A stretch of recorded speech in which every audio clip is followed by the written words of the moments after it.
नमस्कार मित्रों, मैं विनय पाठक दिल्ली आईएएस एकेडमी के इस YouTube प्लेटफॉर्म में आप सभी का स्वागत करता हूं। आज मैं आप सबके साथ जुड़ रहा हूं। जैसा कि आप स्क्रीन में देख पा रहे हैं, हॉस्टल वार्डन की परीक्षा और आगामी जो हमारा प्रयोगशाला तकनीशियन की परीक्षा है, उसमें करंट अफेयर्स की एक अच्छी खासी मांग की स्थिति बनती है।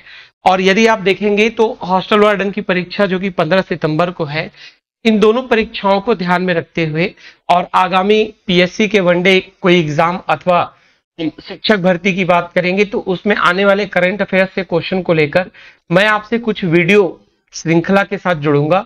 और उन वीडियो की श्रृंखलाओं में मेरा ये टारगेट रहेगा कि पिछले 7 से 8 महीने में जो बहुत ही चर्चित घटनाएं रही समसामयिकी में, अर्थात करंट अफेयर्स में, और वो करंट अफेयर्स की घटनाएं अंतर्राष्ट्रीय हो सकती हैं, राष्ट्रीय हो सकती हैं, अथवा छत्तीसगढ़ राज्य से जुड़ी हुई हो सकती हैं।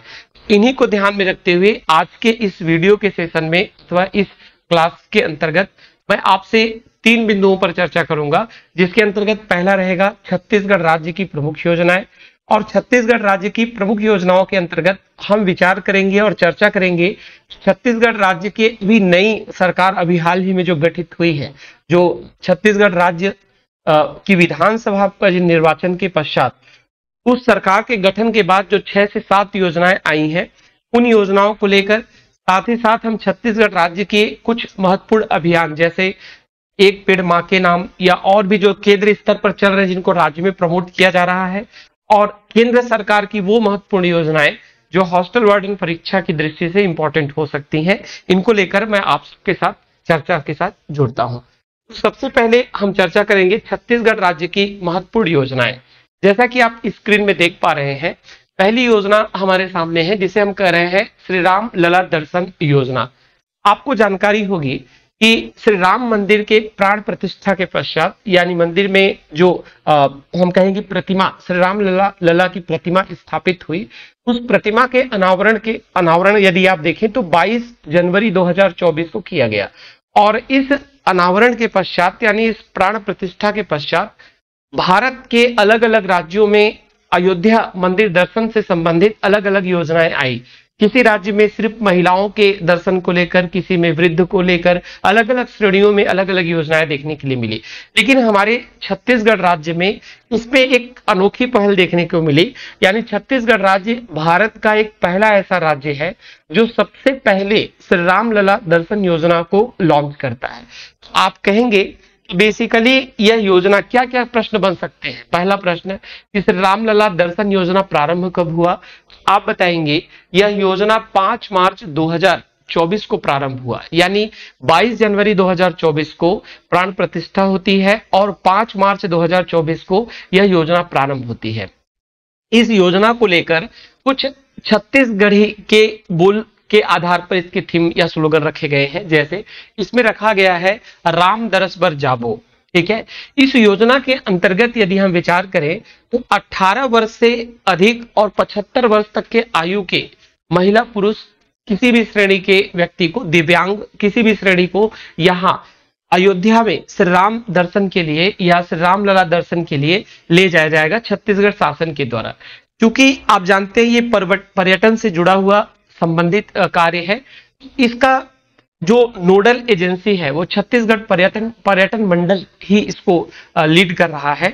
और इसके अभी पहले चरण में, जैसा कि आप देख पा रहे हैं कि योजना 5 मार्च 2024 को प्रारंभ हुआ, तो पहले चरण में रायपुर स्टेशन में आप कहेंगे मुख्यमंत्री जी द्वारा जो है हरी झंडी दिखाकर श्रद्धालुओं को यहाँ से जो है बेसिकली रवाना किया गया। इसमें कुल 850 श्रद्धालु शामिल थे। और अभी छत्तीसगढ़ शासन के द्वारा ऐसे व्यक्ति जिनकी आयु 55 वर्ष से अधिक है, यानी हम कहेंगे हम कह सकते 55 अथवा 55 से अधिक व्यक्तियों को शामिल किया जा रहा है। 55 से लेकर 75 तक के पहले चरण में शामिल किए गए हैं। और विशेषता यदि देखें, इसकी एक कार्य योजना बनाई गई है। जैसे आप जानते हैं छत्तीसगढ़ राज्य में अभी वर्तमान में 33 जिले हैं।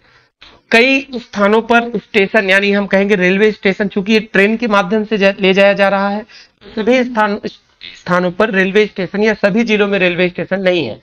बेसिकली इसको ध्यान में रखते हुए यहाँ पर जिला कलेक्टर के नेतृत्व में एक समिति का गठन किया गया है। उस समिति को श्री राम लला दर्शन समिति के नाम से जाना जाता है।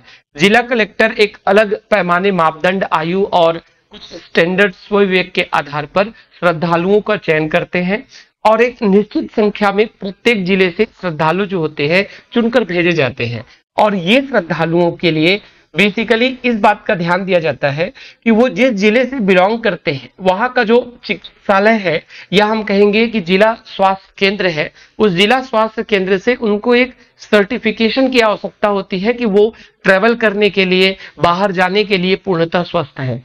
यदि ऐसा सर्टिफिकेट उनके पास अवेलेबल हो, यदि वो आयु की क्राइटेरिया में बिलोंग करते हो और उनका चयन कलेक्टर की समिति के द्वारा उनको जो है लिस्टेड किया गया हो, तो ऐसे व्यक्ति श्री राम लला दर्शन के लिए अयोध्या जा सकते हैं।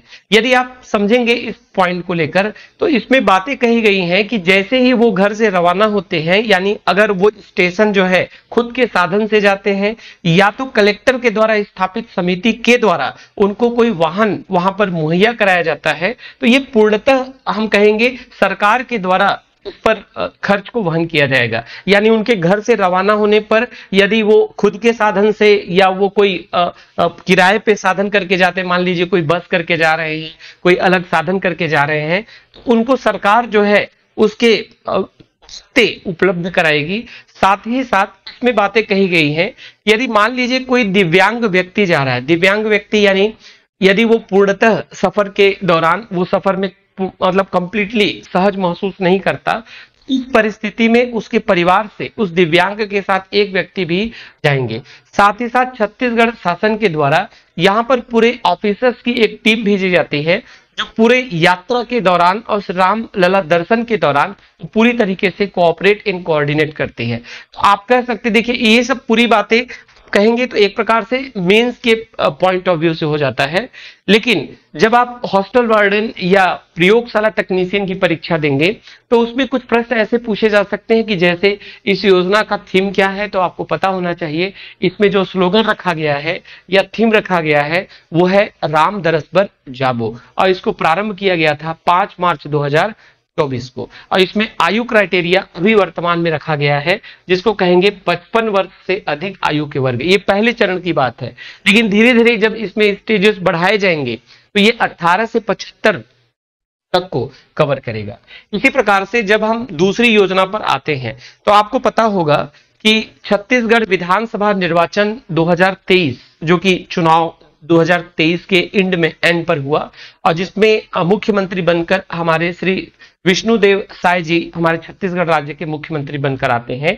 यदि उस चुनाव में हम देखें तो बीजेपी की जो घोषणा पत्र था, उस घोषणा पत्र में इस बात का आश्वासन दिया गया कि जैसे ही वो सरकार में आते हैं उनके द्वारा विवाहित महिलाओं को 1,000 रुपए प्रति माह अथवा 12,000 रुपए प्रति वर्ष के तौर पर डायरेक्ट बेनिफिट ट्रांसफर के रूप में उनको वित्तीय सहायता दी जाएगी। तो यहाँ पर उसी को साकार रूप देने के लिए छत्तीसगढ़ शासन के द्वारा 10 मार्च 2024 को ये योजना लाई गई जिसे हम कहते हैं महतारी वंदन योजना। इस महतारी वंदन योजना के बारे में यदि हम बेसिक तौर पर जाने तो जब भी किसी महिला, यानी इसमें कुछ बातें रखी गई हैं। पहली बात कि ये एपीएल बीपीएल दोनों परिवार को कंक्लूड करता है या इंक्लूड करता है हम कहेंगे, यानी इसमें एपीएल बीपीएल का कोई ऐसी क्राइटेरिया नहीं है। इसमें जो शर्तें हैं वो बहुत बेसिक तौर पर है। पहला पॉइंट ये रखा गया है 1 जनवरी 2024 की स्थिति में उस महिला की आयु 21 वर्ष से अधिक अथवा 21 वर्ष न्यूनतम होनी चाहिए। उसमें बेस जो टाइमलाइन दिया गया है वो है 1 जनवरी 2024। साथ ही साथ इसमें कहा गया है कि महिला विवाहित होनी चाहिए, यानी ये इसके लाभार्थी जो होंगे, हितग्राही जो होंगे वो विवाहित महिला होंगी। दूसरी पॉइंट, यदि सभी जो एलिजिबिलिटी क्राइटेरिया है यानी अर्हताएं हैं ये पूरी कर ली जाती हैं तो ऐसे प्रति विवाहित जो महिला हैं उनको 1,000 रुपए प्रति माह या हम कहेंगे कि 12,000 रुपए प्रति वर्ष डायरेक्ट बेनिफिट ट्रांसफर के तौर पर उनके खाते में सरकार के द्वारा भेजा जा रहा है। यदि आप देखेंगे तो जो वित्तीय वर्ष 2023-24 था, वित्तीय वर्ष 2023-24 यानी 1 अप्रैल 2023 से हम कहेंगे बेसिकली ये जो आता है जिसपे 31 मार्च 2024 कहते हैं, तो आप यहां पर देखेंगे कि इस योजना को प्रारंभ किया गया है 10 मार्च 2024 से। इस योजना को वित्तीय वर्ष लास्ट जो चला उसी से ही इंक्लूड करते हुए हम कहेंगे उसी से रिलेट करते हुए इस योजना को प्रारंभ किया गया। इसलिए जो पिछला बजट था उस बजट में एक अतिरिक्त राशि को आवंटित करने के लिए यहां पर एक अनुपूरक बजट लाया गया और उस अनुपूरक बजट में 1200 करोड़ रुपए की राशि को अलग से आवंटित किया गया और ये 1200 करोड़ रुपए की राशि के द्वारा इस योजना से लाभ देने का प्रावधान दिया गया। बेसिकली आज के डेट में यदि हम देखें इसके अंतर्गत कुल 70,12,000 महिलाएं जो है वो पंजीकृत है, यानी 70,12,000 के आसपास महिलाओं को इस योजना से लाभ मिल रहा है। और पहली बार जब यदि हम देखेंगे यहां पर कुल 655.57 करोड़ रुपए की राशि इनको जो है आवंटित की गई और डायरेक्ट बेनिफिट ट्रांसफर के द्वारा ये 10 मार्च 2024 को किया गया। यानी देखिए क्या क्या बातें हो सकती हैं। पहला, महतारी वंदन योजना जो है बेसिकली छत्तीसगढ़ की महिलाओं को आत्मनिर्भर सशक्त बनाने के लिए, उनमें जो जेंडर डिस्क्रिमिनेशन है यानी लिंग भेदभाव है उसको समाप्त करने के लिए, महिलाओं के समग्र विकास के लिए यानी हम कह सकते हैं holistic development approach for women यानी महिलाओं के समग्र विकास को ध्यान में रखते हुए इस योजना को लाया गया है। इस योजना में खास 2-3 बातें आपको याद रखनी होंगी। पहली पॉइंट, इस योजना का प्रारंभ 10 मार्च 2024 को। दूसरा पॉइंट, इसमें लाभान्वित महिलाओं की संख्या 70,12,000 है और खास तौर पे देखा जाए तो यहां पर इनको 1,000 रुपए प्रति माह अथवा हम कहेंगे 12,000 रुपए प्रति वर्ष की दर से सीधे खाते में डायरेक्ट बेनिफिट ट्रांसफर प्रक्रिया के द्वारा इनको लाभ दिया जा रहा है। इसी तरीके से जैसे ये योजना लाया गया जिसको हम कह रहे हैं महतारी वंदन योजना, छत्तीसगढ़ शासन में एक योजना बहुत लंबे समय से चल रही थी जिसको हम कहेंगे राजीव गांधी भूमिहीन कृषि मजदूर न्याय योजना। आपको ध्यान होगा कि राजीव गांधी जो किसान न्याय योजना था, उस राजीव गांधी किसान न्याय योजना में कुछ ऐसे वर्ग जो दूसरों के खेतों में मजदूरी करते हैं अथवा जनजातियों में जो हम कहेंगे बैगाई का काम करते हैं, जैसे जिनको भूमिका कहते हैं, ठीक है, जिनको डेढ़हा कहते हैं, जिनको बैगा कहते हैं, या हम कह सकते हैं ट्राइबल प्रीस्ट यानी जनजातीय पुरोहित या जो पुजारी है। इसके अलावा बहुत से ऐसे बढ़ई का काम करने वाले, मूची का काम करने वाले, ठीक है, अलग अलग वर्गों को क्राइटेरिया बनाकर और साथ ही साथ दूसरों की खेत पर मजदूरी करने वाले लोगों के लिए पहले एक योजना चल रही थी। उस योजना को हम कहेंगे राजीव गांधी भूमिहीन कृषि मजदूर न्याय योजना। अभी वर्तमान की सरकार ने इस योजना को लेकर 2 परिवर्तन किए। पहला परिवर्तन यह है कि इस योजना का नाम बदलकर इस योजना को अब पंडित दीनदयाल उपाध्याय कृषि मजदूर कल्याण योजना के नाम से जाना जाएगा। यानी इस योजना का नाम अब परिवर्तित कर दिया गया। तो वर्तमान में इस योजना का नाम क्या है, तो आप बताएंगे पंडित दीनदयाल उपाध्याय कृषि मजदूर न्याय योजना, कृषि मजदूर कल्याण योजना कहेंगे। और दूसरा परिवर्तन ये है कि जब इस योजना को लाया गया था, यानी मैं बात कर रहा हूं कि राजीव गांधी भूमिहीन कृषि मजदूर न्याय योजना, तो सबसे पहले जो लाभान्वित राशि थी उसको 6,000 रुपए प्रति वर्ष प्रति परिवार दिया जाता था। फिर इसमें 1,000 रुपए बढ़ाकर 7,000 रुपए प्रति वर्ष प्रति परिवार किया गया और अब इसमें एक बड़ा निर्णय लेते हुए इसमें प्रति परिवार जो राशि ट्रांसफर किया जाएगा प्रति खेतीहर मजदूर के खाते में, वो है आपका 10,000 रुपए प्रति परिवार प्रति हम कहेंगे वर्ष इसमें ट्रांसफर किए जाएंगे। बाकी जो शर्तें थी जैसे मैंने अभी आपको बताया कि जो इसमें ट्राइबल क्रिश्चियन जनजाति पुरोहित है, ठीक है, दूसरों की खेती पर मजदूर करने वाले व्यक्ति हैं, इसके अलावा चटाई बनाने वाले, बढ़ई का काम करने वाले, लोहार का काम करने वाले, नाई का काम करने वाले, ऐसे व्यक्तियों को भी इसमें जोड़ा गया है। तो ये यथावत बना हुआ है।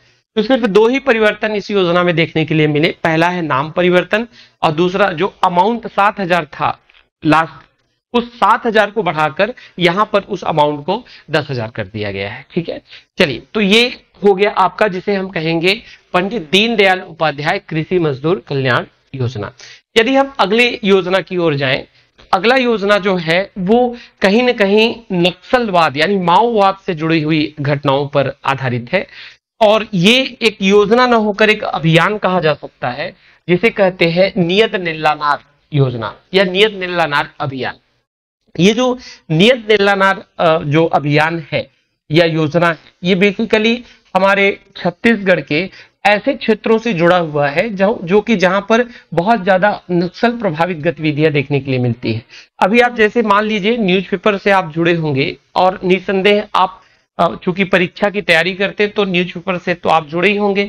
आप जुड़े होंगे तो आप देखते होंगे कि बार बार नक्सल से संबंधित चीजों को बार बार देखने के लिए मिलता है। जैसे अभी हाल ही में आपको पता है कि छत्तीसगढ़ शासन के नए हम कहेंगे राज्यपाल आपके अभी पद ग्रहण करेंगे, जिसमें श्री डेका जी अभी विश्व भूषण हरिचंदन जी का जो है यहाँ से वो ट्रांसफर हो रहे हैं, और डेका जी जो कि असम से बिलोंग करते हैं और बीजेपी के बहुत हम कह सकते हैं संस्थापक सदस्यों में रहे हैं, वो भी वर्तमान में छत्तीसगढ़ के नए राज्यपाल के तौर पर पद ग्रहण करेंगे। तो यहां पर उनके पहली जो स्टेटमेंट जो छत्तीसगढ़ विकास को लेकर देखने के लिए मिलती है, वो भी एक प्रकार से बातें हैं कि वो नक्सल से छत्तीसगढ़ को मुक्त करेंगे। और आप देखेंगे कि जब से ये नवीन सरकार बनी है, क्योंकि प्रधानमंत्री नरेंद्र मोदी जी ने जगदलपुर में अपने भाषण में इस बात को स्पष्ट किया कि नई सरकार या उनकी सरकार आने के पश्चात नक्सलवाद, हालांकि नक्सलवाद को लेकर सभी सरकारें अपने स्तर पर एक बेहतर अप्रोच के साथ काम की हैं, बट अभी हाल ही में देखा जाए तो नक्सल को लेकर बहुत से गतिविधियां चल रही हैं या बहुत से ऑपरेशन, जैसे ऑपरेशन प्रहार, ऑपरेशन मुस्कान, ऑपरेशन कॉम्बेट, ऑपरेशन सूर्य शक्ति, ऑपरेशन शक्ति, अलग अलग अभियान इसमें चलाए गए। तो उन्हीं से जुड़ी हुई एक घटना है जिसको हम कहेंगे नियत नीलानार।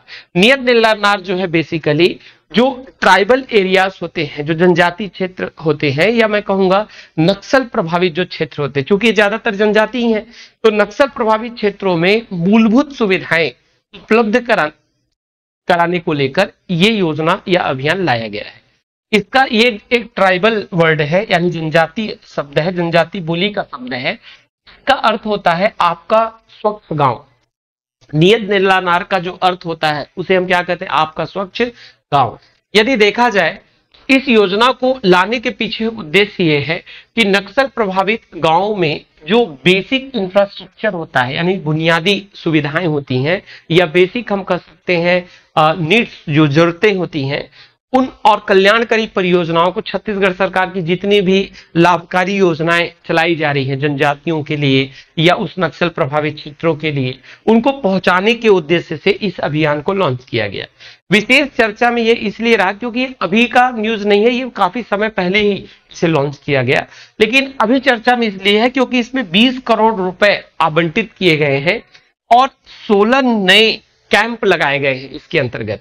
और इसके माध्यम से टोटल जो कैंप लगाए गए हैं प्रशासनिक अधिकारियों के द्वारा और जिसके माध्यम से वहां पर मूलभूत सुविधाओं का विकास किया जा रहा है, उसकी कुल संख्या अभी वर्तमान में 58 देखने के लिए मिलती है। और इसके अंतर्गत छत्तीसगढ़ के 5 जिलों में इस योजना या अभियान का प्रचार प्रसार देखने के लिए मिलता है या उनकी एक्टिविटी देखने के लिए मिलती है, जिसमें हम कहेंगे एक है दंतेवाड़ा, दूसरा सुकमा, बीजापुर, नारायणपुर और क्या है कांकेर। तो कभी कभी क्या होता है हमको याद करने में थोड़ी कठिनाई जाती है, तो आप कह सकते हैं कि बस्तर संभाग में 7 जिले हैं, ठीक है, तो 2 ही जिले, एक बस्तर और दूसरा है कोंडागांव। बस्तर और कोंडागांव को छोड़कर बाकी सभी के सभी जो 5 जिले हैं वो इस योजना अथवा परियोजना से जुड़े हुए हैं। और यदि हम देखें तो नियत नीलानार में बेसिकली यदि कहा जाए तो शिक्षा और युवाओं की जागरूकता पर ज्यादा कार्य किया जा रहा है। ये देखा जा रहा है कि जो ट्राइबल बेल्ट होते हैं या कह सकते हैं ऐसे ट्राइबल नक्सल प्रभावित एरियाज जो होते हैं, वहां पर नक्सलवादी विचारधारा से प्रेरित होकर बहुत से युवा अपने लक्ष्य को चुन नहीं पाते और सही लक्ष्य, सही दिशा, सही मार्गदर्शन न मिलने के कारण कहीं ना कहीं नक्सलवाद में भी लिप्त हो जाते हैं। तो उनको उनसे बचाने के लिए एक इसी से जुड़ा हुआ एक वर्राटू लोन अभियान घर वापसी को लेकर भी चलता है इसी के साथ पैरेलली, जिसमें हम कहेंगे, बट यहां पर यदि देखा जाए तो शिक्षा और युवाओं की जागरूकता को लेकर यह अभियान काफी ज्यादा प्रमोट किया जा रहा है। इसके साथ साथ इसमें 25 से अधिक मूलभूत सुविधाएं जिसमें स्वास्थ्य है, चिकित्सा है, शिक्षा है, अलग अलग संचार है, ठीक, अलग अलग प्रकार की सुविधाएं इसमें को बढ़ाने का प्रयास किया जा रहा है। और 32 मूल परियोजनाएं जो नक्सल अथवा ट्राइबल के लिए चल रही है छत्तीसगढ़ शासन के द्वारा, उनको वहां तक उसकी जागरूकता पहुंचाई अथवा फैलाई जा रही है। यदि इसके बाद आप देखेंगे तो अगली योजना है छत्तीसगढ़ शासन की, जिसे कहेंगे रानी दुर्गावती योजना। ठीक है, तो ये जो रानी दुर्गावती योजना है, ये बेसिकली कैसा है, इस योजना को समझिएगा। ये योजना भी आपके हम कहेंगे चुनाव से पूर्व घोषणा पत्र में शामिल था, और इस योजना का मुख्य उद्देश्य बेसिकली ये है कि मान लीजिए कोई बीपीएल परिवार है, बीपीएल यानी बिलो पॉवर्टी लाइन, गरीबी रेखा के नीचे जीवन यापन कर रहा कोई परिवार है, और उस परिवार में किसी कन्या अथवा बेटी का जन्म होता है। उस स्थिति में यदि बेटी का जन्म होता है तो उसे एक 1.5 लाख रुपए का आश्वासन प्रमाण पत्र दिया जाएगा। 1.5 लाख रुपए का आश्वासन प्रमाण पत्र कहने का अर्थ ये होता है कि यदि वो मेच्योर होगी भविष्य में, जैसे मान लीजिए 21 वर्ष की आयु कंप्लीट करती है, तो छत्तीसगढ़ शासन के द्वारा उन्हें 1.5 लाख रुपए उपलब्ध कराया जाएगा। और यदि वो 18 वर्ष की आयु पूर्ण कर लेती है और आगे चलकर जो है फर्दर ग्रेजुएशन के लिए, या हम कह सकते हैं टेक्निकल ग्रेजुएशन, मेडिकल ग्रेजुएशन के लिए उनको पैसा चाहिए, तो उसमें से कुछ राशि वो वहां से निकाल सकती हैं अपनी शिक्षा को लेकर। तो मिनिमम 18 वर्ष, और यदि मान लीजिए 1.5 लाख रुपए का एक टोटल अमाउंट है जो सर्टिफिकेट दिया गया है, उसमें उन्होंने 50,000 रुपए निकाल लिया, जब वो 21 वर्ष कंप्लीट होगा तो बची हुई राशि को फिर उनके खाते में सीधे ट्रांसफर कर दिया जाएगा। ये अकाउंट उस बालिका और साथ ही साथ अभिभावक के संयुक्त नाम के साथ में ये अकाउंट ओपन किया जाएगा। आप देखेंगे इसमें यही सब बातें हैं कि राज्य की बेटियों को समान तौर पर सम्मान और अवसर देने के लिए, यानी equal opportunity and respect for girl child of Chhattisgarh, इसको लॉन्च किया गया है।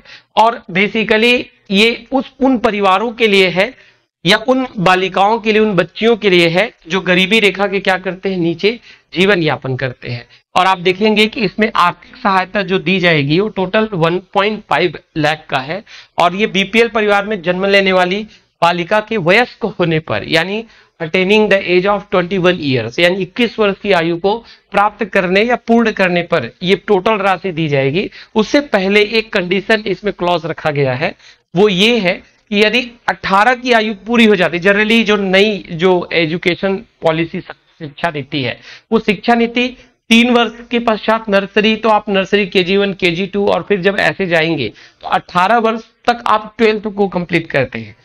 18 वर्ष की आयु में यदि आप 12वीं कंप्लीट कर रहे हैं और उसके बाद जब आप फर्दर ग्रेजुएशन के लिए, मान लीजिए मेडिकल हुआ, ठीक है, इंजीनियरिंग टेक्निकल हुआ, या और किसी हायर ग्रेजुएशन के लिए आप जा रहे हैं, और आपका 18 और 21 के बीच की आयु है और आपको शिक्षा के लिए पैसा की आवश्यकता है, तो आप इस ये जो आपको आश्वासन प्रमाण पत्र दिया गया है, अश्योरेंस सर्टिफिकेट जो प्रोवाइड किया जाएगा इसमें, उसके माध्यम से वो बालिका कुछ पैसे वहां से विथड्रॉ कर सकती है। अगला जो योजना है यह है कृषक उन्नति योजना। जो कृषक उन्नति योजना है, इस योजना को भी बेसिकली यदि हम देखें, इस योजना को छत्तीसगढ़ शासन के द्वारा, या हम छत्तीसगढ़ शासन ने तो इसे बाद में लॉन्च किया हम कहेंगे, या राशि इसकी ट्रांसफर की गई, लेकिन इससे ठीक पहले जो छत्तीसगढ़ राज्य का विधानसभा चुनाव था, उसकी घोषणा पत्र में बीजेपी के द्वारा इसको स्थान दिया गया। और आप देखेंगे तो इस योजना का उद्देश्य है कि कृषकों को आर्थिक लाभ पहुंचाना खेती में। आप जानते हैं कि ये बहुत चिंता की स्थिति रहती है कि छत्तीसगढ़ राज्य में 80% के आसपास जो परिवार है वो कृषि अथवा कृषि से जुड़े हुए कार्यों में संलग्न है। लेकिन इसके बावजूद यदि आप देखेंगे तो छत्तीसगढ़ राज्य के सकल घरेलू उत्पाद में जो कृषि की भागीदारी है, वो कृषि की भागीदारी 18% को भी टच नहीं करती, यानी वो काफी चिंताजनक स्थिति में है कृषि की भागीदारी। तो वो कृषि की भागीदारी मतलब ये इक्वल पार्टिसिपेशन नहीं, यानी रिसोर्सेस, और हम कह सकते हैं कि उन रिसोर्सेस का जो ऑप्टिमम यूटिलाइजेशन है वो दोनों बैलेंस में नहीं है। और उस बैलेंस में सबसे बड़ी चिंता ये होती है कि जो कृषक होते हैं वो खेती करते हैं, प्रोडक्शन करेंगे, प्रोडक्टिविटी पे ध्यान देंगे, लेकिन कई बार ऐसा होता है कि उनको सही आर्थिक लाभ नहीं मिलता। तो उनके काश्त लागत को बढ़ाने के लिए, यानी हम कह सकते हैं कि काश्त लागत में सहयोग देने के लिए, टू सपोर्ट द हम कह सकते हैं कॉस्ट ऑफ कल्टीवेशन, इस योजना को लाया गया। वो आर्थिक तौर पर सशक्त हो सके, उनकी कृषि को लेकर जो आर्थिक उनको जो इनपुट लगानी पड़ती है वो इनपुट में एक प्रकार से सरकार उनका सहयोग कर सके, इस विचार को लेकर छत्तीसगढ़ शासन के द्वारा जो समर्थन मूल्य पर धान खरीदी किया जाता है वो केंद्र सरकार के द्वारा जारी होती है, लेकिन उसमें कुछ बोनस का प्रावधान राज्य सरकार के द्वारा दिया जाता है। तो यहां पर आपको ध्यान होगा, छत्तीसगढ़ शासन के द्वारा 3100 रुपए प्रति क्विंटल की दर से धान का खरीदी किया गया। जो समर्थन मूल्य है वो 932 रुपए एक्स्ट्रा 900 समथिंग कुछ आता है, जो कि हम कह सकते हैं कि समर्थन मूल्य से अतिरिक्त पर खरीदी किया गया। उस समर्थन मूल्य के जो अतिरिक्त पर खरीदी किया गया उस राशि को देने का जो योजना बनाया गया है उसे कृषक उन्नति योजना कहा गया। और इस योजना के द्वारा 12 मार्च 2024 को लगभग 24,72,000 छत्तीसगढ़ के कृषक परिवारों को या रजिस्टर्ड जो फार्मर्स थे उनकी संख्या क्या है 24.72 लाख, इन परिवारों को बेसिकली आप कहेंगे 13,320 करोड़ रुपए की राशि ट्रांसफर की गई। जो अतिरिक्त वाली राशि है उसको कृषक उन्नति योजना के द्वारा दिया गया। तो ये योजना कब लाया गया, तो आप सीधी सी बात है 12 मार्च 2024 को लाया गया, या उसी दिन ट्रांसफर किया गया तो वही डेट रहेगा योजना का। इसमें कुल टोटल अमाउंट कितना है, तो आप कहेंगे 13,320 करोड़। ठीक है, नेक्स्ट पर आते हैं। ठीक, जो योजनाएं अभी संभवतः नहीं आ पाई हैं बट ये भविष्य में ये योजनाएं अस्तित्व में आएंगी, जैसे ये बार बार चर्चा में आ रहा है निःशुल्क कोचिंग सहायता योजना। तो निःशुल्क कोचिंग सहायता योजना में क्या बातें कही गई है कि जो श्रमिक परिवार होते हैं, श्रमिक परिवार यानी लेबर फैमिली, और श्रमिक परिवार में भी दो स्थितियां बन सकती हैं। एक तो होते हैं जो रजिस्टर्ड है, रजिस्टर्ड मतलब आप कह सकते हैं कि जो छत्तीसगढ़ भवन एवं अन्य सनिर्माण कर्मकार कल्याण मंडल, ये क्या करता है कि लेबर का रजिस्ट्रेशन करता है, यानी इनको प्रमाणित करके सर्टिफिकेट देगा कि आप लेबर यानी श्रमिक है। तो ऐसे श्रमिक जो इस संस्थान के द्वारा रजिस्टर्ड है, ऐसे श्रमिकों के बच्चों के लिए जो कॉम्पिटिटिव एग्जाम होते हैं जैसे पीएससी हो गया, रेलवे हो गया, पुलिस हो गया, इनकी तैयारी के लिए इनको निःशुल्क कोचिंग सुविधा 4 से 10 महीने तक उपलब्ध कराई जाएगी, ताकि चूंकि ये फाइनेंशियली वीकर सेक्शन से आते हैं यानी वित्तीय कमजोर क्षेत्र से आते हैं, तो वित्तीय कमजोर क्षेत्र से हैं क्योंकि इनके अभिभावक या मैं कह सकता हूं माता पिता एक लेबर श्रेणी में कार्य कर रहे हैं, तो हो सकता है वहां पर इतनी इनकम नहीं है जिससे कि उनको आज के समय के इस दौर में निःशुल्क मतलब हम कह सकते हैं इतने चार्जेबल फीस वाले जगहों पर ये कॉम्पिटिटिव एग्जाम की तैयारी कर पाए। क्योंकि पीएससी, रेलवे और हम कह सकते हैं पुलिस, इनकी तैयारी के लिए एक योजना लाया गया है जिसको कहेंगे निःशुल्क कोचिंग सहायता योजना, और इस पर बार बार विपक्ष इनको घेरता है कि उम्मीद है कि ये योजना जल्द से जल्द लॉन्च की जाएगी। ये भी घोषणा पत्र में रखी हुई बातें हैं। अगला है छत्तीसगढ़ शक्तिपीठ योजना। तो छत्तीसगढ़ शक्तिपीठ योजना आप जानते हैं भारत में टोटल 52 शक्तिपीठ है, और 52 शक्तिपीठ में हमारे छत्तीसगढ़ में अलग अलग क्षेत्रों पर शक्तिपीठ पाए गए हैं। तो छत्तीसगढ़ शासन ने ये जो राम लला दर्शन योजना आया उसी के आसपास यहाँ पर छत्तीसगढ़ शक्तिपीठ योजना को भी लॉन्च किया गया। ये शक्तिपीठ योजना बेसिकली है क्या, तो आप कहेंगे छत्तीसगढ़ राज्य के अलग अलग जिलों में शक्तिपीठ जो स्थित है उन शक्तिपीठ को विकास करके एक लिंक में जोड़ना है, ताकि वहां पर पर्यटन ज्यादा से ज्यादा पर्यटन को बढ़ावा दिया जा सके, पर्यटक वहां आए, वहां के स्थानीय रोजगार और स्थानीय जो उद्योग है उसमें क्या हो सके, विकास हो सके। तो सबसे मेन आप पॉइंट कहेंगे इसका संचालन छत्तीसगढ़ राज्य पर्यटन मंडल के द्वारा किया जा रहा है। दूसरा पॉइंट, ये शाक्त धर्म, शाक्त मतलब शक्ति, जो आदि शक्ति के स्वरूप है, शक्ति स्वरूपा माता जो है उनके जो मतलब हम कहेंगे धर्म स्थल है उसको विकास को लेकर यहाँ पे बातें कही गई हैं। क्या क्या स्थल इसमें शामिल है तो इसको समझिएगा। एक तो आता है जिसको कहेंगे कुदुरगढ़ी माता मंदिर, ये सूरजपुर जिले में स्थित है। ये लगभग 1500 फीट की ऊंचाई पर है कुदुरगढ़ी माता मंदिर। ये कुदुरगढ़ में स्थित है तो इसको कुदुरगढ़ी माता मंदिर कहते हैं, सूरजपुर में है।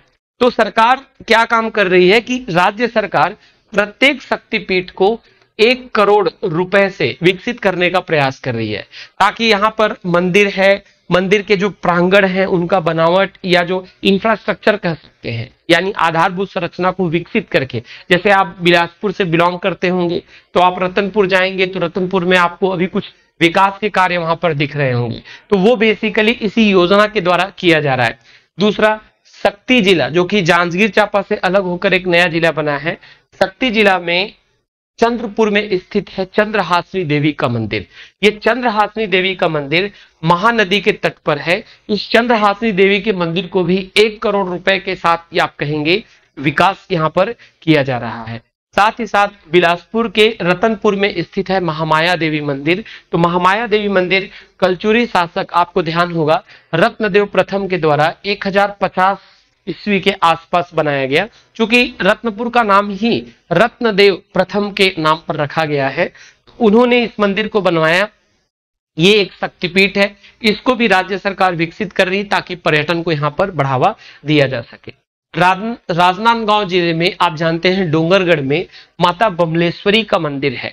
माता बमलेश्वरी का मंदिर जो कि लगभग 2200 वर्ष पुराना है, काफी पुराना है, इसको लेकर बहुत बड़ा इतिहास है। लगभग हम कह सकते हैं यहाँ पर सीढ़ियां भी बहुत ज्यादा है, अब तो रोपवे बनने के पश्चात काफी ज्यादा आसान हो गया है दर्शन। इसमें बमलेश्वरी माता मंदिर को भी यहाँ पर शामिल किया गया है। और आप यदि इसको लेकर 5वें नंबर पर बात करेंगे, आप कहेंगे 1324 ईस्वी में जो काकतीय वंश की स्थापना अन्नम देव ने की थी, उनके द्वारा कराला गांव में शंखनी डंकनी नदी के संगम पर दंतेश्वरी माता मंदिर स्थित है। और ये दंतेवाड़ा जिला में एक बहुत दर्शनीय स्थल है। इस दंतेश्वरी माता मंदिर को भी 1 करोड़ रुपए से विकसित करने का टारगेट रखा गया है। और ये लगभग 850 वर्ष पूर्व हम कहेंगे काकतीय वंश के शासक, जो कि आप पढ़ते हैं प्रताप रुद्रदेव के छोटे भाई जो रहे हैं, जो कि वारंगल के शासक थे, वहां से ये पलायन होकर आए। और आप पढ़ते हैं इनको छिंदक नागवंश के अंतिम शासक हरिश्चंद्र देव की हत्या कर इन्होंने काकतीय वंश की स्थापना की थी। तो यहाँ पर यदि आप देखेंगे तो 5 अलग अलग जिलों में 5 अलग अलग शक्तिपीठ है, और इन शक्तिपीठों को 1-1 करोड़ रुपए की राशि से विकास करने को लेकर एक टारगेट बनाया गया है, जिसे कहा गया है शक्तिपीठ योजना। आगे देखते हैं हम। यहां पर जो मैंने आपसे चर्चा किया, जो योजनाएं अभी तक आप देखे, ये सरकार की नवीनतम योजनाएं थी। लेकिन कुछ ऐसी योजनाएं जिनको और भी एग्जाम में पूछे जाने की संभावना बन सकती है। जैसे एक तो है बालवाड़ी योजना। ये शिक्षक दिवस 5 सितंबर 2022 को लाया गया। इसका उद्देश्य है कि बच्चों को खेल खेल में सिखाया जाए, और छत्तीसगढ़ में अलग अलग विद्यालयों में बालवाड़ी सेंटर जो है स्थापित किए गए हैं। अगला है सियान जतन क्लिनिक योजना। इसे 7 अप्रैल 2022 को लाया गया है। इसमें 60 वर्ष से अधिक आयु के लोगों को जो है चिकित्सीय सुविधा उपलब्ध कराया जाता है, या उसको कराने के लिए लाया गया है। कौशल्या मातृत्व योजना, इसे महिला दिवस यानी 8 मार्च 2022 को लाया गया। इस योजना का उद्देश्य है कि बेटियों के स्वास्थ्य और शिक्षा को बेहतर से बेहतर किया जा सके।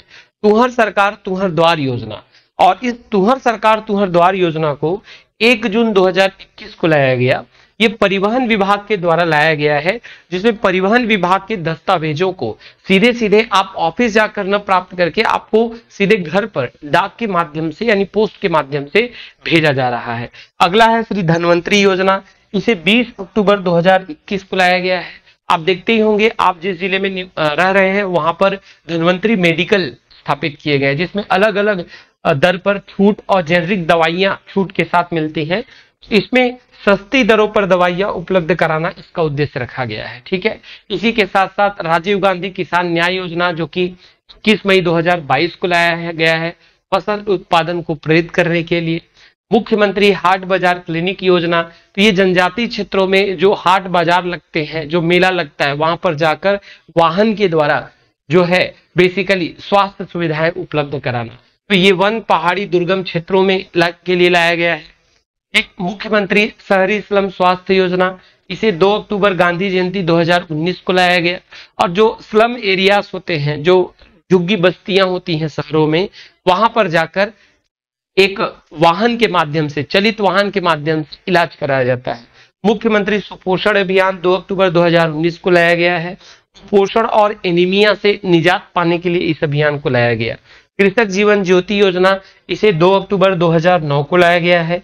ये सिंचाई को लेकर अलग अलग क्राइटेरिया, इसमें हार्स पावर की जो पंप लगती हैं उसमें रिबेट यानी छूट देने का प्रावधान बेसिकली कहा गया है, ताकि कृषकों को जो सिंचाई का इकोनॉमिकल बर्डन है, बर्डन को यहाँ पर कम किया जा सके। तो यहाँ पर अलग अलग योजनाएं हमने चर्चा की जो कि थी राज्य सरकार की। यदि इसी तरीके से हम केंद्र सरकार की योजनाओं पर जाएंगे, केंद्र सरकार की योजना जैसे पहला आप देख रहे हैं वैभव फेलोशिप योजना। आप देखते होंगे भारत में एक बड़े लंबे समय से एक समस्या पाई जाती है और आज भी पाई जा रही है, वो समस्या है ब्रेन ड्रेन का। ब्रेन ड्रेन मतलब हम कहेंगे ज्ञान पलायन का।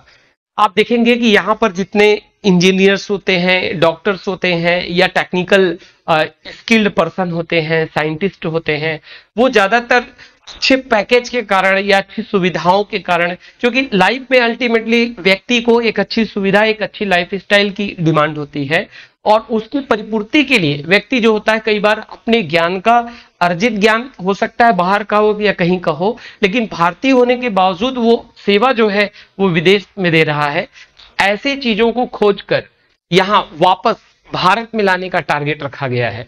यानी इसका प्रथम जो बैच प्रारंभ किया गया 23 जनवरी 2024 को, और ये प्रारंभ जो है ये विज्ञान प्रौद्योगिकी मंत्री जो कि श्री जितेंद्र सिंह जी हैं, इन्होंने किया। इसका उद्देश्य है कि भारत में जो प्रवासी भारतीय है, ठीक है, वैज्ञानिक क्षमताओं को शामिल करना। यानी ऐसे साइंटिस्ट, इसमें केवल वैज्ञानिक क्षमता यानी साइंटिस्ट को ही जोड़ा गया है। ये ऐसे वैज्ञानिक जो काफी स्किलफुल हैं और वो भारत से बाहर सेवा दे रहे हैं, तो उनको वापस फिर से भारतीय में जोड़ा जाए, यानी इसरो के साथ कनेक्ट किया जाए या उनको DRDO के साथ कनेक्ट किया जाए, ये भारत के विकास के लिए क्या कार्य कर सके। इसी तरीके से आप देखेंगे ये योजना बहुत ज्यादा इंपॉर्टेंट हो जाता है क्योंकि बहुत ज्यादा चर्चा में है। प्रधानमंत्री श्री योजना, PM श्री योजना। PM श्री योजना को यदि आप देखेंगे तो इसका पूरा नाम है प्रधानमंत्री school for rising India. Shri यानी SHRI, SH से स्कूल, R से राइजिंग, I से इंडिया, तो आप कहेंगे स्कूल फॉर राइजिंग इंडिया। ये योजना का पूरा नाम है। बेसिकली इसमें 14,500 विद्यालयों का चयन किया गया है।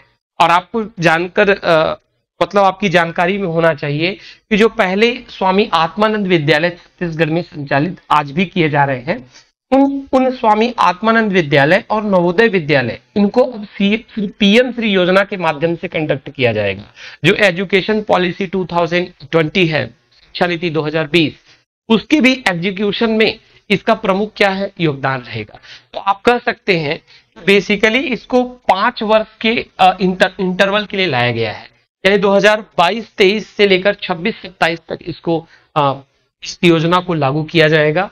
और ये भारत के 14,500 विद्यालयों में लागू करके शिक्षा नीति 2020 को और मजबूत करने के लिए, शिक्षा को ज्यादा से ज्यादा प्रैक्टिकल यानी व्यवहारिक करने के लिए और सैद्धांतिक के साथ साथ व्यवहारिक शिक्षा पर जोर देने के लिए ये PM श्री योजना प्रधानमंत्री श्री नरेंद्र मोदी जी के द्वारा इसे लॉन्च किया गया है। ठीक है, एक आवश्यक आपसे जानकारी मैं साझा करना चाहूंगा। जैसा कि स्क्रीन में आप देख पा रहे हैं, हमारे दिल्ली IAS अकेडमी एवं युवाचार समाचार, जो युवाचार पब्लिकेशन की एक करंट अफेयर्स की मैगजीन, ये मंथली बेसिस पर आती है। लेकिन हॉस्टल वार्डन और जो आगामी परीक्षाएं हैं, जैसे प्रयोगशाला तकनीशियन हो गया या शिक्षक भर्ती या PSC के वनडे एग्जाम की आहट हमको सुनने की मिलती है, कुछ ऐसी परीक्षाएं जो आगे देखने के लिए हमको मिल सकती हैं। इन्हीं परीक्षाओं को केंद्रित करते हुए यहाँ पर हाफ ईयरली मैगजीन लाया गया है, जो कि आपको निकट बुक शॉप में आपको अवेलेबल मिल जाएगा। इस मैगजीन में ये जो कंटेंट आप देख रहे हैं, ये पूरे मैगजीन के ही कंटेंट है। इतना समय न होने के कारण हमने यहाँ से कुछ खास कंटेंट को ही पिक किया है। आप चाहेंगे इस जो कंटेंट अभी आप इस वीडियो में देख रहे हैं, इसका पूरा डिटेल आपको इस मैगजीन में मिल जाएगा।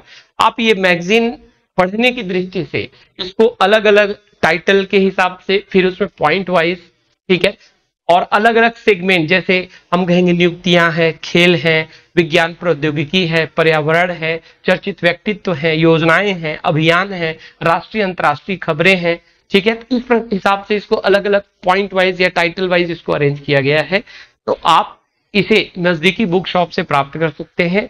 ये हॉस्टल वार्डन और प्रयोगशाला तकनीशियन के लिए एक बहुत ही बेहतर एडिशन है करंट अफेयर्स का। ठीक है, चलिए हम आगे बढ़ते हैं। इसके आगे जब चर्चा करते हैं तो अगली योजना हमको देखने के लिए मिलती है जिसे हम कहते हैं पीएम सूरज योजना एवं पोर्टल। तो बेसिकली क्या है, आप जानते हैं कि अभी हाल ही में, मैं समय की बात करता हूं, 13 मार्च 2024 को प्रधानमंत्री नरेंद्र मोदी जी के द्वारा एक पोर्टल लॉन्च किया गया पूरे भारत के लिए। उस पोर्टल में खास ये था कि भारत के सामाजिक विकास और जो बेरोजगार हैं उनको एक बिजनेस, मतलब खुद का एक बिजनेस स्टार्ट करने के लिए पोर्टल को लॉन्च किया गया। इसमें खास बात यह है 15 लाख रुपए तक का बिजनेस लोन यहां से जो होता है वेरीफाई यानी हम कहेंगे अप्रूव कर दिया जाता है। तो आप इस पोर्टल पर जाकर वर्चुअली यहां से 15 लाख तक के बिजनेस लोन के लिए अप्लाई कर सकते हैं। ये इतना ज्यादा खास नहीं है, फिर भी करंट से जुड़ा है तो मैंने आपसे चर्चा कर दिया। अगली योजना है पीएम विश्वकर्मा योजना। पीएम विश्वकर्मा योजना 17 सितंबर 2023 को लॉन्च किया गया। ठीक है, 17 सितंबर 2023 को पीएम विश्वकर्मा योजना लॉन्च किया गया। ये पीएम विश्वकर्मा योजना यदि बेसिकली आप देखेंगे तो इसे 2027-28 के लिए यानी 5 वर्षों के लिए इंप्लीमेंटेशन के लिए इस योजना को लाया गया है। और इसमें सबसे खास बात ये रखा गया है कि भारत के जो पारंपरिक कारीगर और शिल्पकार हैं, यानी जो क्राफ्टमैन है या ट्रेडिशनल जो यहाँ पर ट्रेडिशन पाए जाते हैं, ट्रेडिशनल क्राफ्टमैन है, इनके द्वारा जो स्थानीय चीजों की क्राफ्टिंग की जाती है, यानी मैं कहूंगा शिल्प कला निर्मित की जाती है, उनको भारत में एक अच्छे स्तर पर प्रचार करने के लिए, उसको बढ़ावा देने के लिए, या हम कहेंगे उनको एक अच्छा मंच उपलब्ध कराने के लिए इस योजना को लाया गया है। इस योजना को बेसिकली सूक्ष्म लघु एवं मध्यम उद्यम मंत्रालय के द्वारा, ठीक है, जिसको small medium micro small medium enterprises ministry के द्वारा इसको चलाया जा रहा है। और ये इसकी नोडल एजेंसी है ताकि यहाँ भारत में जो परंपरागत और क्राफ्ट जो बनते हैं उनको बड़े स्तर पर क्या किया जा सके, प्रमोट किया जा सके। अगला है, ये बहुत इंपॉर्टेंट है, लखपति दीदी योजना। ठीक है, लखपति दीदी योजना यदि आप देखेंगे तो आप जानते हैं कि भारत में बेसिकली जो सेल्फ हेल्प ग्रुप होते हैं, स्व सहायता समूह, ठीक है, तो स्व सहायता समूहों के द्वारा अलग अलग प्रोडक्ट बनाए जाते हैं। जैसे छत्तीसगढ़ की बात करता हूं तो छत्तीसगढ़ में सीआरपी ट्रेनिंग, अभी जो आप जानते हैं कि छत्तीसगढ़ में जो विशेष पिछड़ी जनजातियों के लिए एक आकांक्षी जिला यानी एस्पिरेंट डिस्ट्रिक्ट की अवधारणा है। छत्तीसगढ़ में 10 आकांक्षी जिलों में यहाँ पर सीआरपी ट्रेनिंग, जिसको हम कहेंगे बेसिकली कस्टमर, ठीक है, सीआरपी यानी हम कह सकते हैं customer relation professional training available कराया गया। तो वैसे ही लखपति दीदी का कॉन्सेप्ट ये है कि मोदी जी ने इसी स्वतंत्रता दिवस के अवसर यानी 15 अगस्त 2023 को इसकी घोषणा की और इसमें लक्ष्य रखा गया कि भारत के लगभग 2 करोड़ महिलाओं को ऐसा ट्रेनिंग दिया जाएगा, यानी 2 करोड़ महिलाओं को ऐसा प्रशिक्षण दिया जाएगा कि कम से कम 2 करोड़ महिलाएं जो है अपने परिवार में 1 लाख रुपए minimum per year income generate कर सके। तो चूंकि वो 1 लाख रुपए मिनिमम कम से कम जो है इनकम जनरेट करेंगे अपने परिवार के लिए, यानी उनकी आय 1 लाख से अधिक होगी, ये प्रति परिवार होगी और 2 करोड़ ऐसी महिलाएं होंगी। इसलिए इस योजना को क्या कहा गया है, लखपति दीदी योजना अथवा लखपति दीदी पहल कहा गया है। ठीक है, इसी के साथ साथ अगला जो है जिसे हम कहेंगे प्रधानमंत्री पीवीटीजी विकास जो है मिशन। प्रधानमंत्री पीवीटीजी विकास मिशन, पीवीटीजी मीन्स हम कर सकते हैं पर्टिकुलरली वल्नरेबल ट्राइबल ग्रुप्स, विशेष पिछड़ी जनजाति। इनका इतिहास भी बड़ा अलग है।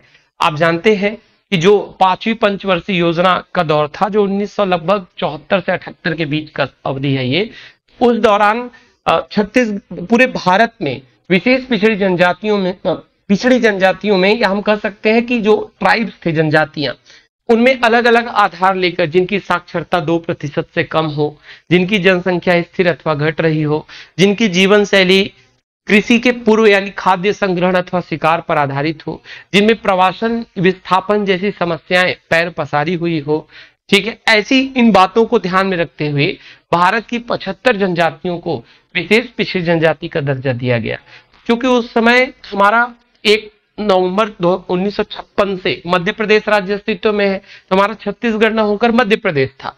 तो मध्य प्रदेश में 7 जनजातियां निकल कर आती हैं, जिसमें सहरिया, भारिया, बुजमाड़िया, पहाड़ी कोरवा, बिरहोर, बैगा, इस प्रकार की जनजातियां जो है हमारे सामने देखने के लिए मिलती है। जिसमें छत्तीसगढ़ राज्य बनने के बाद 1 नवंबर 2000 से 5 जनजातियां छत्तीसगढ़ में आती है, जिन्हें हम कहते हैं पीबीटीजी। और ये भारत में इनकी जो है वो कितने हैं टोटल 75। इनकी सबसे ज्यादा आबादी भारत के राज्य उड़ीसा में है। तो सरकार ने इन्हीं पीबीटीजी यानी विशेष पिछड़ी जनजातियों के विकास के लिए एक योजना लाई है, जिन्हें पीबीटीजी विकास मिशन के नाम से जाना जाएगा। ठीक है, बेसिकली इसमें 28 लाख पीबीटीजी के विकास का टारगेट किया गया है और इसमें कुल 24 करोड़ रुपए आवंटित किए गए। सॉरी, 24,000 करोड़, कितनी राशि दी गई इसमें? 24,000 करोड़ रुपए की राशि आवंटित है।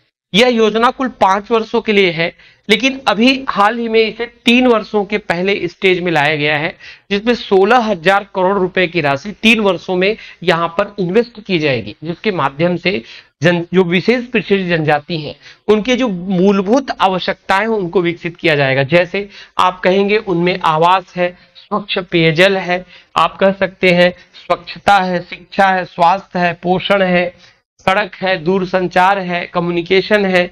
ये मूलभूत जो आवश्यकताएं हैं उनको उस क्षेत्रों में विकसित किया जाएगा। तो इसको लेकर ये योजना लाई गई है। मैं एक बार आपसे फिर से रिपीट करता हूं कि ये जो योजनाएं मैं यहाँ पे चर्चा कर रहा हूं, ये बहुत कम समय में हम बहुत महत्वपूर्ण योजनाओं को देख रहे हैं, जो एग्जाम पॉइंट ऑफ व्यू के लिए बहुत इंपॉर्टेंट हो जाता है। इसके पूरे डिटेल आपको हाफ ईयरली मैगजीन युवाचार समाचार में देखने के लिए मिलेंगे, जिसको आप नजदीकी बुक शॉप को परचेज कर सकते हैं। तो वीडियो ज्यादा लेंथी न हो, आप इसे आसानी से देख पाए, इसलिए जो चर्चित हम कहेंगे अभियान है, जो छत्तीसगढ़ के चर्चित अभियान है, जैसे आप इसके अंतर्गत चर्चित अभियान में रख सकते हैं कि एक पेड़ माँ के नाम, जन दर्शन अभियान, इन सब के साथ मैं अगले वीडियो में और इसके साथ किसी और टॉपिक के साथ आप सबके साथ जुड़ूंगा। आप अपनी तैयारी को बहुत ही सुदृढ़ता के साथ बनाए रखें। और सबसे खास बात, आप जानते हैं कि हॉस्टल वार्डन के सिलेबस में सबसे ज्यादा वेटेज यानी मोर देन 50% वेटेज आपके मैथ्स, रीजनिंग और हम कह सकते हैं कंप्यूटर का है। तो आपकी तैयारी भी उसी रणनीति के अनुरूप आपका आधा से ज्यादा समय इन्हीं दोनों विषयों को जाना चाहिए, ताकि आप मांग के अनुरूप आप तैयारी कर पाए। यह अधिकांशतः देखा जाता है कि जो डिमांड को फिलफिल करते हैं तैयारी के दौरान वही पोस्ट को पाते हैं। आप यदि पोस्ट पाना चाह रहे हैं, आप निसंदेह पाना ही चाहते हैं, तो यदि आप तैयारी की रणनीति भी उसी दिशा में रखेंगे तो आपकी सिलेक्शन की सुनिश्चितता भी बढ़ जाएगी। तो फिर अगले वीडियो में आप सबसे मुलाकात होगी दोस्तों। आप निरंतर अपनी तैयारी को बनाए रखें। Best of luck.